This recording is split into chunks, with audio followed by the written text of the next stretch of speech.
सुबह जब सूर्योदय होता है तो आप 8 मिनट पुरानी घटना को देख रहे होते हैं और रात के आसमान में ध्रुव तारे को देखते वक्त आप 400 साल पुरानी घटना देख रहे होते हो। लेकिन आखिर हम समय में कितना पीछे जा सकते हैं? क्या हम ब्रह्मांड की शुरुआत में जा सकते हैं? क्या होगा अगर हम ब्रह्मांड के जन्म को देख पाएं? क्या होगा अगर हम ये देख पाएं कि आसमान में मौजूद करोड़ों तारे, ग्रह और आकाश गंगाएं आखिर कहां से आईं, कैसे पैदा हुई?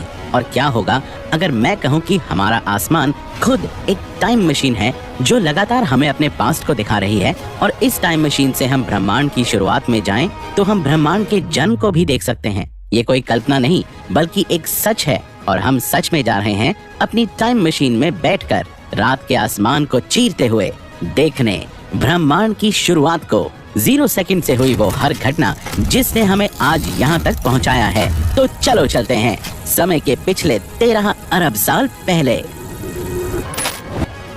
हम पहुँच चुके हैं समय के 13.8 अरब साल पहले, और हम खड़े हैं हमारी कॉस्मिक फिल्म की टाइमलाइन के 0 सेकंड पर, एक गहरे अंधेरे में। ये वो मोमेंट है जब ब्रह्मांड में कुछ भी नहीं था, ना स्टार्स, ना प्लैनेट्स, ना गैलेक्सीज, ना इन सब को बनाने वाले सब एटॉमिक पार्टिकल्स, ना रूप, ना रंग, ना स्पर्श, ना गंध और ना ही शब्द। है तो सिर्फ एक फुल स्टॉप, यानी एक छोटा सा डॉट, एक सिंगुलैरिटी जिसमें समाया हुआ है ब्रह्मांड का सारा पदार्थ और ऊर्जा, एक ऐसे रूप में जिसे कोई नहीं जान सकता। न सिर्फ मैटर और एनर्जी, बल्कि इसमें मौजूद है खुद ब खुद स्पेस टाइम, और इसीलिए इसके बाहर कुछ भी नहीं है, क्योंकि सबको अपने अंदर रखने वाला स्पेस खुद इसके अंदर है। इसमें समाई हुई है वो सारी घटनाएं जो आने वाले समय में होने वाली है, और इस 0 मोमेंट पर हम विटनेस करने वाले हैं वो हीरो मोमेंट जिसके बिना हमारी एग्जिस्टेंस संभव नहीं है। Yes, the big bang. हम 0 सेकंड से लेकर अब सेकंड के करोड़वें हिस्से पर पहुंच चुके हैं, और इस टाइमलाइन पर हम देख पा रहे हैं कि समय, आकाश और ऊर्जा का एक छोटा सा परमाणु इतने कम समय में प्रकाश से भी कई गुना तेज स्पीड से अचानक फैलकर हमारे सौर मंडल जितना बड़ा हो गया है। हम नहीं जानते कि आखिर ऐसा क्या हुआ जिसने इस टाइनी सिंगुलैरिटी को अचानक से विस्फोटक तरीके से इतना बड़ा कर दिया। इसके पीछे कौन है? इसे आप जो भी नाम दें, पर वैज्ञानिक जानते हैं कि ये कारनामा किया है डार्क एनर्जी ने। ये कहां से आई, क्यों आई, कोई नहीं जानता, लेकिन इसने हमें जन्म दिया, और ये डार्क एनर्जी इतनी पावरफुल है कि हम यहाँ और अधिक नहीं रुक सकते, क्योंकि ब्रह्मांड का ये विस्तार अब नहीं रुकने वाला। सौर मंडल जितने बड़े इस हिस्से में मौजूद है हमारी पूरी कायनात की ऊर्जा, जो चाहती है अनंत को छूना। 1 सेकंड के बाद हम फिर से रुक गए हैं, ये देखने के लिए कि ब्रह्मांड में अब क्या हुआ है। 1 सेकंड तक का समय आपके लिए काफी छोटा होगा, लेकिन मात्र इतने से समय में इस एक्सपैंडिंग यूनिवर्स के अंदर मौजूद पदार्थ ने हजारों रूप बदले हैं। इतने कम समय में ब्रह्मांड में 4 फंडामेंटल फोर्सेस पैदा हो चुके हैं, और उनके साथ ही quarks, electron, proton, neutron, photon और न्यूट्रिनोज जैसे सब एटॉमिक पार्टिकल्स पैदा हो जाते हैं। इस समय यूनिवर्स का टेम्परेचर 10⁻10 केल्विन है, और इस 1 सेकंड में यूनिवर्स फैलकर 10 प्रकाश वर्ष जितनी दूरी में फैल चुका है, यानी कि प्रकाश को भी इस दूरी को पार करने में 10 साल लगेंगे।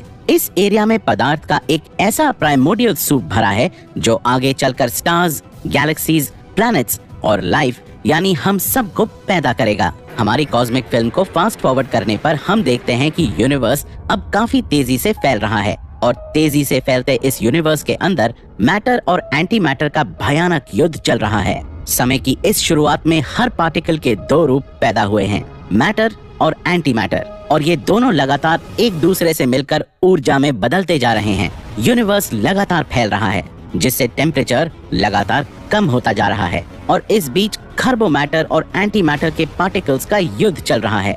यूनिवर्स में ये खरबों पार्टिकल्स लगभग बराबर मात्रा में पैदा हुए थे, लेकिन इस महायुद्ध के अंत में मैटर की जीत हो जाती है, और मैटर के पार्टिकल्स बच जाते हैं, जिनसे हमारा ग्रह, सूरज और हम बनने वाले हैं। और फिलहाल यूनिवर्स को फैले हुए 10 मिनट हुए हैं, और यूनिवर्स हजारों प्रकाश वर्ष में फैल चुका है, लेकिन इस समय यूनिवर्स का टेम्परेचर 1 करोड़ केल्विन के पास है, और इतने हाई टेम्परेचर में आगे के बिल्डिंग ब्लॉक का बनना पॉसिबल नहीं है। इसीलिए हमें चलना होगा फास्ट फॉरवर्ड काफी आगे, बिग बैंग के 3,80,000 साल बाद अब हमारा यूनिवर्स फैलकर 40 करोड़ प्रकाश वर्ष जितना बड़ा हो चुका है। इस वक्त हमारे ब्रह्मांड का तापमान काफी तेजी से कम होकर 3000 डिग्री तक पहुंच चुका है और ये वो वक्त है जब ब्रह्मांड पहली बार प्रकाश के लिए ट्रांसपेरेंट हुआ, यानी इस समय जाकर प्रकाश फ्रीली अंतरिक्ष में ट्रैवल करना शुरू हुआ, क्योंकि इससे पहले ब्रह्मांड इतना घना था कि इसने प्रकाश को भी कैद कर लिया था। लेकिन अब ब्रह्मांड में रोशनी आजाद हो चुकी है और इस आजाद ब्रह्मांड में अपनी माइक्रोस्कोपिक नजरों से हम देख पा रहे हैं हमारे पहले पूर्वजों को, यानी हाइड्रोजन और हीलियम एटम्स को, जो कि हमारे यूनिवर्स की ईंटें हैं। लेकिन ये हाइड्रोजन और हीलियम एटम्स यूनिवर्स में एक साथ बराबरी से नहीं फैले हैं, बल्कि कहीं कम तो कहीं ज्यादा हैं और इसी इनहोमोजेनिटी की वजह से आगे का यूनिवर्स बन पाएगा, क्योंकि अगर ये सभी एटम समान रूप से फैले होते तो ये एक दूसरे के आकर्षण से स्थिर हो जाते और ऐसे में ना हम होते, ना आप और ना ही ब्रह्मांड। लेकिन ब्रह्मांड में मौजूद इस इम्परफेक्शन की वजह से ग्रेविटी ने अपना कमाल दिखाया और ये एटम्स आपस में मिलकर विशाल कॉस्मिक मेघों को जन्म देने लगे और ये कई प्रकाश वर्ष में फैली कॉस्मिक मेघ संरचनाएं कहलाई निहारिका और इन निहारिकाओं के गर्भ में पैदा होने वाले हैं ब्रह्मांड में मौजूद सभी सितारे और ग्रह। इस समय पूरे ब्रह्मांड में हाइड्रोजन, हीलियम एटम्स और सब एटॉमिक पार्टिकल्स की ही पॉपुलेशन मौजूद थी और मौजूद थी रोशनी। लेकिन रोशनी के होने के बावजूद ब्रह्मांड का ये समय डार्क एजेस कहलाता है, क्योंकि अभी ब्रह्मांड में मौजूद ये प्रकाशीय पुंज विजिबल लाइट के फॉर्म में नहीं है और फिलहाल हमारे समूचे कायनात को आगे चलकर करोड़ों साल तक की कॉस्मिक रातों को गुजारना पड़ेगा। डार्क एजेस के आगे बिग बैंग के 30 करोड़ साल बाद हम देखते हैं कि निहारिकाओं के अंदर मौजूद गैस और धूल के कण ग्रेविटी की वजह से लगातार एक ग्रेविटेशनल वेल यानी गुरुत्वीय कुएं के अंदर धंसती चली जा रही हैं और गैस और धूल के अथाह सागर के दबाव की वजह से इस कुएं के अंदर पानी नहीं बल्कि पैदा होगी आग यानी स्टार्स। गुरुत्वाकर्षण बल से बने इस कॉस्मिक कुएं में तापमान 17.5 लाख डिग्री के पास पहुंच गया है और अब जाकर हाइड्रोजन एटम्स आपस में टकराने लगे हैं और मिलकर हीलियम एटम्स का निर्माण कर रहे हैं। मात्र 1 सेकंड में खरबों खरब हाइड्रोजन एटम्स आपस में टकराकर ऊर्जा को पैदा कर रहे हैं और इस न्यूक्लियर रिएक्शन से पैदा होने वाले हैं ब्रह्मांड में पहले सितारे और इन तारों की उत्पत्ति ब्रह्मांड का पहला दिन है। लगभग 30 करोड़ साल तक अंधेरे में छुपी कायनात को फर्स्ट जनरेशन के स्टार्स ने रोशन कर दिया। पहली जनरेशन के स्टार्स हमारे सूर्य से 1000 गुना बड़े थे और सितारों के ये पहले पूर्वज अधिकतर नीले रंग के थे। ये सितारे हाइड्रोजन और हीलियम गैस के ही गुब्बारे थे। हैवी एलिमेंट्स यानी कार्बन, आयरन जैसे तत्व इन सितारों में मौजूद नहीं थे, लेकिन इन तत्वों का बनना बेहद जरूरी था ताकि इन तत्वों से हम सब की उत्पत्ति हो सके। कॉस्मिक डॉन के युग में ब्रह्मांड में पहले तारे बन चुके हैं और इस समय ब्रह्मांड के अंदर निहारिकाओं के साथ तारे ही तारे मौजूद हैं, पर ग्रह एक भी नहीं। इस वक्त भले ही हमें यूनिवर्स में कोई प्लैनेट्स और एस्ट्रॉइड्स दिखाई नहीं दें, लेकिन 1200 करोड़ साल पहले यहाँ मौजूद तारों के केंद्र में वो तत्व पैदा हो रहे हैं जिनसे पृथ्वी पर मौजूद शहरों की कंक्रीट की इमारतें और पुल बन सकते हैं। यानी पहली पीढ़ी के तारों के केंद्र में मौजूद फैक्ट्री में हाइड्रोजन को हीलियम से, हीलियम को लिथियम से मिलकर 25 ऐसे तत्व बन रहे हैं जिनके बिना हमारा शरीर नहीं बन सकता। लेकिन अगर हमें लोहे के हथियार और सोने की अंगूठी बनानी हो तो हमें पहले पीढ़ी के सितारों का बलिदान देखना पड़ेगा। फर्स्ट जनरेशन के ये सितारे इतने पावरफुल नहीं हैं कि इनके केंद्र में आयन और सोने जैसे तत्वों का निर्माण हो सके। मात्र कुछ लाखों सालों में ही ये सितारे दम तोड़ने लगे और सुपरनोवा विस्फोट में फूटते इन सितारों ने अपनी मौत के साथ हैवी एलिमेंट्स यानी आयन, निकल और सोने जैसे तत्वों को जन्म दिया। इस वक्त ब्रह्मांड में हाइड्रोजन, हीलियम गैस से भरी निहारिकाएं, सितारे और कई नए तत्व पैदा हो चुके हैं और 20 करोड़ साल के सफर में इन तारों के पैदा होते ही गैलेक्सीज अपनी शेप में आने लगी हैं और कॉस्मिक स्केल पर हमारे ब्रह्मांड का कंकाल बन रहा है। बिग बैंग के 1 अरब साल बाद एक छोटे से बिंदु से एक्सपैंड होकर 1 अरब साल के समय बीत जाने के बाद ब्रह्मांड के एक छोटे से बीज से काफी बड़े सितारे, निहारिकाएं ब्रह्मांड में पूरी तरह बन चुकी हैं। लेकिन बिग बैंग के तुरंत बाद यूनिवर्स में एक और चीज पैदा हुई थी जिसकी वजह से हमारी गैलेक्सीज का निर्माण होगा। वो है डार्क मैटर। 1 अरब साल बीत जाने के बाद डार्क मैटर की वजह से ब्रह्मांड में विशालकाय गैलेक्सीज अपने स्ट्रक्चर में ढलना शुरू हो गयी। इस समय तक ब्रह्मांड में न सिर्फ गैलेक्सीज बल्कि इन सब गैलेक्सीज का एक जाल भी बनने लगा है, यानी कॉस्मिक वेब। और लार्ज स्केल स्ट्रक्चर पर हम देख सकते हैं कि किस तरह करोड़ों गैलेक्सीज मिलकर एक कॉस्मिक वेब यानी ब्रह्मांड के दिमाग का निर्माण कर रही हैं। अगर डार्क मैटर पैदा ना होता तो गैलेक्सीज भी ना बन पाती और ना ही एक कॉस्मिक वेब पैदा होता। लेकिन 1 अरब साल बीत जाने पर भी यूनिवर्स में अब एक चीज पैदा होनी बाकी है, वो है प्लैनेट्स। लेकिन प्लैनेट्स कैसे, कब और कहां पैदा होंगे, ये देखने के लिए पहले हमें देखना होगा कि इतने बड़े यूनिवर्स में हमारी मिल्की वे गैलेक्सी कहाँ है। और इसके लिए हमें जाना होगा समय में और आगे 1 अरब साल बाद। 1 अरब साल के लंबे युग बीत जाने पर हम देख पा रहे हैं ओमेगा गैलेक्सी को, और इसके 2 अरब साल बाद हमारे पड़ोसी आकाश गंगा एंड्रोमेडा गैलेक्सी को, और लगभग 3 अरब साल के महायुग के बाद हम देख रहे हैं अपनी आकाश गंगा यानी मिल्की वे को। हमारी अपनी आकाश गंगा मिल्की वे को बनकर तैयार होने में 5 अरब साल का समय लगा। क्या इस समय तक हमारी गैलेक्सी में ग्रह पैदा हो चुके होंगे? क्या ग्रहों पर जीवन भी पैदा हो चुका होगा? क्या हमारी पृथ्वी का निर्माण हो चुका है? अगर हाँ, तो क्या पृथ्वी पर लाइफ शुरू हो चुकी होगी? क्या हम इंसान इस समय मौजूद थे? इन सवालों के जवाब ढूंढने हमें घुसना होगा मिल्की वे के अंदर। हम मिल्की वे के अंदर आ चुके हैं। हमारी गैलेक्सी में ऐसे कई प्लैनेट्स हैं जो काफी पुराने हैं, यानी कि जो बिग बैंग के कुछ अरब सालों में ही पैदा हो गए थे। लेकिन फिर भी फिलहाल गैलेक्सी में प्लैनेट्स की पॉपुलेशन इतनी बढ़ नहीं पाई, और समय की इस टाइमलाइन पर हम अपने सोलर सिस्टम को नहीं देख पाएंगे, क्योंकि अब तक हमारा सोलर सिस्टम बना ही नहीं है। अगर हम अपने सोलर सिस्टम को बनते हुए देखना चाहते हैं तो हमें जाना होगा समय में और आगे 4 अरब साल बाद।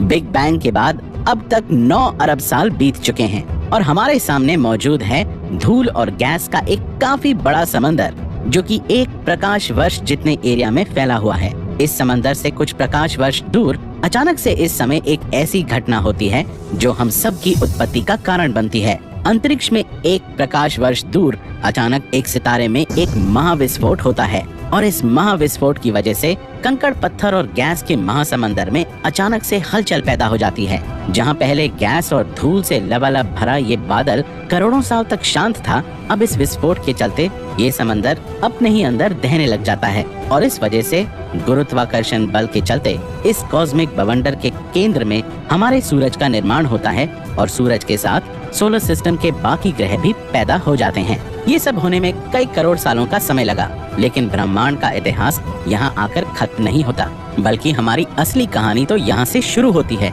क्योंकि अभी धरती को बनना बाकी है, धरती पर जीवन का पैदा होना बाकी है, हम इंसानों का आगमन होना बाकी है। हमारी धरती इस समय पूरी तरह पैदा नहीं हो पाई। लावे से लबालब भरी इस धरती पर किसी तरह जीवन संभव नहीं हो सकता।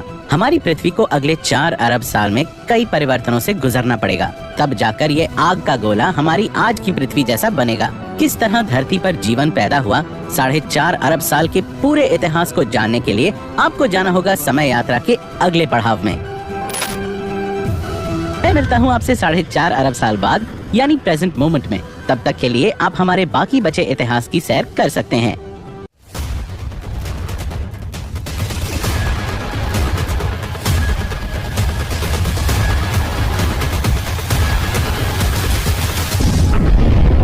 जिस घटना को आप देख रहे हैं वो आज से 6.5 करोड़ साल पहले इसी धरती पर हुई थी। लेकिन कितना अच्छा होता अगर हम पृथ्वी के इतिहास की सभी घटनाओं को अपनी आंखों से देख पाते। कितना अच्छा होता अगर हमारे पास एक टाइम मशीन होती जिसमें बैठकर हम पृथ्वी के इतिहास की सैर कर पाते। तो दोस्तों, आज हम जा रहे हैं हमारी पृथ्वी के इतिहास की सैर करने आज से 4.5 अरब साल पहले। तो चलिए चलते हैं हमारी टाइम मशीन में और देखते हैं पृथ्वी के पूरे 4 अरब साल के इतिहास को। 4.5 अरब साल पहले ये है वो जगह जहां आप अभी बैठे हो, लेकिन इस समय यहाँ पर कुछ भी नहीं था। यहाँ पर मौजूद है सिर्फ कंकड़, पत्थर, धूल और गैस का महासागर। हम सब इसी गैस, धूल और कंकड़ पत्थर से ही बने हैं। अंतरिक्ष में बसे इस मलबे से करोड़ों किलोमीटर दूर एक सितारे की मौत हो जाती है। मरते हुए ये सितारा अपने विस्फोट से इस कंकड़ पत्थर के समुद्र में हलचल पैदा कर देता है। इस वजह से ये गैस और धूल का बादल अपने केंद्र में संघनित होने लगता है और इस वजह से केंद्र में एक भयानक विस्फोट होता है। उसी के साथ हमारे सूर्य का जन्म होता है। इसी समय सूर्य के पास मौजूद कंकड़ पत्थर आपस में मिलते हैं और लाखों करोड़ों साल में धरती बनकर तैयार हो जाती है और इसके साथ बाकी प्लैनेट्स बुध, शुक्र, मंगल, जुपिटर, शनि और अरुण वरुण भी बनने लगते हैं। सूरज के पास वाले ग्रह रॉकी प्लैनेट्स बनते हैं और उससे दूर बनते हैं गैस जायंट्स। पृथ्वी अपनी शुरुआती अवस्था में लावा के समंदर से भरी है। इस समय पृथ्वी का टेम्परेचर 2000 डिग्री फ़ारेनहाइट है। इस समंदर में हमारी टाइम मशीन से एक पैर बाहर निकलते ही वो भाप बन जाएगा। और ये देखिए, आसमान में मंगल जितना बड़ा प्लैनेट पृथ्वी से टकराने आ रहा है। इस टक्कर से पृथ्वी का काफी सारा मलबा अंतरिक्ष में चला गया है और जिससे पृथ्वी के चारों ओर एक रिंग बन गई है। हजारों साल फास्ट फॉरवर्ड चलने पर हम देखते हैं कि ये टुकड़े आसपास में मिलकर हमारे चांद को बनाते हैं। इस समय हमारी पृथ्वी किसी नरक से कम नहीं है और इस नरक में इस वक्त एक दिन 4 घंटे का है। हमारी टाइम मशीन इस गर्मी को सहन नहीं कर पाएगी। समय में और आगे 10 करोड़ साल चलने पर हम पहुंच चुके हैं लेट हैवी बम्बार्डमेंट के युग में। यहाँ पृथ्वी पर हजारों एस्ट्रॉइड्स की बारिश हो रही है। पृथ्वी पर अंतरिक्ष से लगातार करोड़ों एस्ट्रॉइड्स बरस रहे हैं और 2 करोड़ साल फास्ट फॉरवर्ड होने पर भी ये सिलसिला नहीं थम रहा है। इन एस्ट्रॉइड्स के अंदर पानी क्रिस्टल्स के रूप में मौजूद है और इन 2 करोड़ सालों में इन सभी एस्ट्रॉइड्स ने पृथ्वी को पानी से भर दिया है। 3.8 अरब साल पहले हम देखते हैं कि चांद पहले पृथ्वी के पास था, लेकिन इन दोनों के बीच की दूरी बढ़ने लगती है और इस समय जगह जगह ज्वालामुखी पानी से भरी पृथ्वी को चीरते हुए बाहर निकल रहे हैं। इस वजह से पृथ्वी पर अब जमीन उभरने लगती है और जगह जगह ज्वालामुखी विस्फोट से पृथ्वी पर छोटे छोटे आइलैंड्स बन रहे हैं। इस समय तक पृथ्वी पर पानी और जमीन पैदा हो चुके हैं। और ये देखिए, पृथ्वी पर एक बार और एस्ट्रॉइड्स की बारिश होने लगी है, लेकिन इस बार ये एस्ट्रॉइड्स अपने साथ पानी नहीं बल्कि लाइफ लेकर आए हैं। इनमें मौजूद कार्बन और अमीनो एसिड पृथ्वी के महासागर में हजारों मीटर नीचे डिसॉल्व हो रहे हैं। इस समय महासागरों के अंदर मौजूद हाइड्रोथर्मल वेंट से निकलने वाले एलिमेंट से एक ऐसा केमिकल सूप तैयार हो रहा है जिससे पृथ्वी पर पहली माइक्रोबियल लाइफ पैदा होने वाली है। ये सिंगल सेल लाइफ ही हमारे सबसे पहले पूर्वज हैं। थोड़े और आगे चलने पर 3.5 अरब साल पहले पृथ्वी पर कुछ कॉम्प्लेक्स लाइफ की शुरुआत हुई। समुद्र के नीचे मौजूद स्ट्रोमेटोलाइट्स यानी पत्थर से दिखने वाले ये बैक्टीरिया की कॉलोनी सूरज की रोशनी को कंज्यूम करके ऑक्सीजन प्रोड्यूस कर रही है। अभी पृथ्वी पर ऑक्सीजन नहीं है, लेकिन 2 अरब साल फास्ट फॉरवर्ड चलने पर हम देखते हैं कि इन बैक्टीरिया ने पूरी पृथ्वी को ऑक्सीजन से भर दिया है और इन 2 अरब साल में चांद पृथ्वी से काफी दूर जा चुका है। इस वजह से आज पृथ्वी पर एक दिन 16 घंटे का है, लेकिन अभी तक 3 अरब साल बीत जाने पर भी हम पृथ्वी पर कोई कॉम्प्लेक्स लाइफ नहीं देख पा रहे हैं। इस टाइम पीरियड तक पृथ्वी की जमीन सूखी है, यानी कोई जंगल नहीं है। ये एक रेगिस्तान की तरह है। पृथ्वी पर इस समय हजारों छोटे छोटे आइलैंड्स मौजूद हैं। जिन 7 समंदर और महाद्वीपों को हम जानते हैं, इस समय तक उनका कोई नामो निशान नहीं है। 40 करोड़ साल आगे चलने पर हम देखते हैं कि पृथ्वी के अंदर की गर्मी धरती की परतों को उखाड़ने लगती है और सभी छोटे छोटे आइलैंड से मिलकर एक बड़े सुपर कॉन्टिनेंट रोडेनिया का निर्माण होता है। और इस समय पृथ्वी 85 डिग्री के टेम्परेचर में गर्मा गर्म लाल तवे की तरह तप रही है और इतनी गर्मी में एक दिन 18 घंटे का होता है। हमारी समय यात्रा में आज से 75 करोड़ साल पहले सुपर कॉन्टिनेंट रोडेनिया टूटने लगता है। इस वजह से वातावरण में कार्बन डाइऑक्साइड भरने लगती है और ये कार्बन डाइऑक्साइड पानी के साथ मिलकर पृथ्वी पर एसिड के रूप में बरसने लगती है, जिससे यहाँ मौजूद रॉक्स ने एसिड रेन में मौजूद CO2 को अब्सॉर्ब करना शुरू कर दिया है और इससे एटमॉस्फेयर में CO2 की कमी हो रही है। कार्बन डाइऑक्साइड या CO2 की इस भारी कमी के चलते पृथ्वी का टेम्परेचर काफी कम हो गया है और इस टेम्परेचर ड्रॉप के चलते अब पृथ्वी बर्फ की मोटी चादर में ढकने लगी है और अब आइस एज के महायुग की शुरुआत हो चुकी है। इस टाइम पृथ्वी पर मौजूद बर्फ सूरज की रोशनी को अब्सॉर्ब करने की बजाय उसे रिफ्लेक्ट कर रही है, जिससे टेम्परेचर और कम हो रहा है।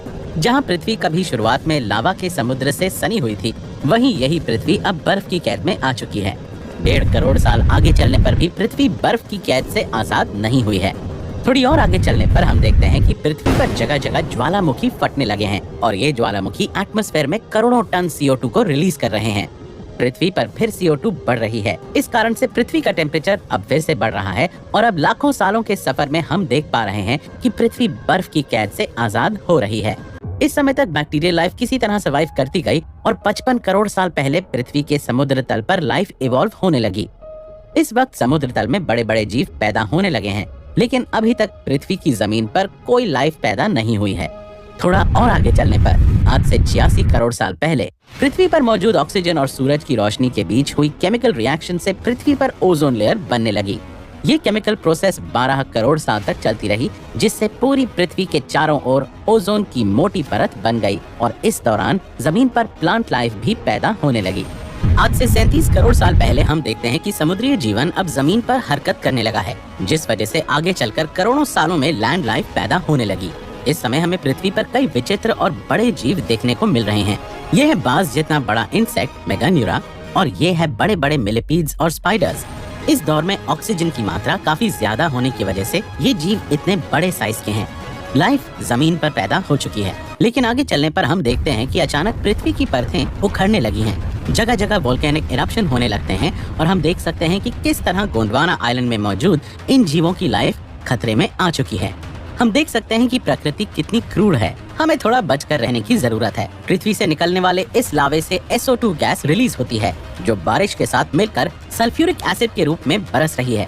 अब हम पृथ्वी पर लाइव एक भयंकर प्रलय देख रहे हैं। पृथ्वी पर होने वाली इस प्रलय में सब जीव मर रहे हैं। न सिर्फ लैंड लाइफ बल्कि समुद्र जीव भी खत्म हो रहे हैं। इसी बीच समुद्र तल से मीथेन गैस निकलने लगती है, जो पृथ्वी का टेम्परेचर और बढ़ाने लगती है। लाखों साल तक चले इस वोल्केनिक इरप्शन से पृथ्वी की 95% लाइफ खत्म हो चुकी है और आज से 25 करोड़ साल पहले पृथ्वी जीवन से शून्य हो चुकी है। ये पृथ्वी के सबसे खतरनाक प्रलय में से एक है। अगर हम यहीं टिके रहे तो हमारा खात्मा होना तय है। 5 करोड़ साल आगे चलने पर हम देखते हैं कि वोल्केनिक इरप्शन की वजह से पृथ्वी पर एक नए सुपर कॉन्टिनेंट पैंजिया का निर्माण होता है और इस बीच पृथ्वी फिर से हील हो चुकी है। वहीं हमारी पृथ्वी पर फिलहाल टेम्परेचर कम हो चुका है और ठंडी ठंडी हवाएं चलने लगी हैं और इस हरी भरी पृथ्वी पर एक नए सुपर कॉन्टिनेंट पर एक नई जीव प्रजाति डायनासोर्स का जन्म हुआ है, जो कि आने वाले करोड़ों साल तक पृथ्वी पर राज करने वाले हैं। पिछली बार पर्मियन एक्सटिंक्शन के समय जो कुछ बचे कुचे रेप्टाइल्स थे वो अब डायनासोर्स में इवॉल्व हो चुके हैं। 10 करोड़ साल तक चले डायनासोर्स युग में इनकी हजारों प्रजातियां पैदा होती हैं। लेकिन 19 करोड़ साल पहले ये पैंजिया सुपर कॉन्टिनेंट भी टूटकर अब अलग अलग भागों में बट रहा है, जिस वजह से नए महाद्वीपों का जन्म हो रहा है और इसी समय अटलांटिक और इंडियन ओशंस भी बन रहे हैं। पृथ्वी पर हुए इस जियोलॉजिकल मूवमेंट में डायनासोर्स को भी अपने साम्राज्य को बढ़ाने का मौका मिल रहा है। अब डायनासोर्स पृथ्वी के अलग अलग इलाकों में जाकर बस चुके हैं। 10 करोड़ साल आगे फास्ट फॉरवर्ड करने पर हम देखते हैं कि पृथ्वी पर कई नए विचित्र जीव पैदा हुए हैं, लेकिन इन सब में डायनासोर्स ही पृथ्वी पर राज कर रहे हैं और इस समय एक और छोटी सी नई प्रजाति मैमल्स भी पैदा हुई है। चूहे जितने छोटे ये मैमल्स डायनासोर्स के शिकार हैं। ये रात में खाने के लिए निकलते हैं और दिन में बिल में छुप जाया करते हैं। 10 करोड़ साल तक डायनासोर्स के साम्राज्य को चुनौती देने वाला कोई नहीं था, लेकिन पृथ्वी से अरबों किलोमीटर दूर एक एस्ट्रॉयड अब डायनासोर्स को खत्म करने के लिए चल पड़ा है। आज से 6.5 करोड़ साल पहले हम देख रहे हैं कि एक माउंट एवरेस्ट जितना बड़ा एस्ट्रॉयड पृथ्वी की तरफ आ रहा है। इसके अंदर लाखों परमाणु बम की ताकत भरी है। पलक झपकते ही 80,000 प्रति किलोमीटर घंटे की रफ्तार से पृथ्वी से टकरा जाता है। इस एस्ट्रॉयड से टकराने से पृथ्वी पर एक साथ सारी प्राकृतिक आपदाएं आ चुकी हैं। वोल्केनिक इरप्शन, सुनामी, तूफान और आसमान से पहाड़ों की बारिश। पूरी पृथ्वी पर जगह जगह आतंक मचने लगा है। पृथ्वी से उठने वाली करोड़ों टन धूल ने सूरज को ढक दिया है। इस भयानक प्रलय में डायनासोर्स के अंत के साथ एक बार फिर पृथ्वी पर 90% जीव प्रजाति खत्म हो चुकी हैं, लेकिन पृथ्वी पर हुई इस तबाही में मैमल्स बच चुके हैं। आगे चलने पर हम देखते हैं कि आज से 4.7 करोड़ साल पहले यही मैमल्स आगे चलकर बंदर, एप्स और अलग अलग जीवों में बदलने लगे हैं और अब जाकर हमारी पृथ्वी आज के जैसी दिखने लगी है। इसी समय हमारा देश भारत पैंजिया से टूटकर एशिया से आकर टकराता है और इससे हिमालय पैदा होता है। अब पृथ्वी पर पहाड़, नदियाँ, सागर सब कुछ बन चुका है और अब पृथ्वी तैयार है एक और नई जीव प्रजाति का स्वागत करने के लिए, यानी कि हम सब। आज से 40 लाख साल पहले पृथ्वी पर मैमल्स के एवोल्यूशन से एप्स पैदा हुए। इस समय टेक्टोनिक प्लेट्स की टक्कर से अफ्रीकन पहाड़ पैदा हो रहे हैं।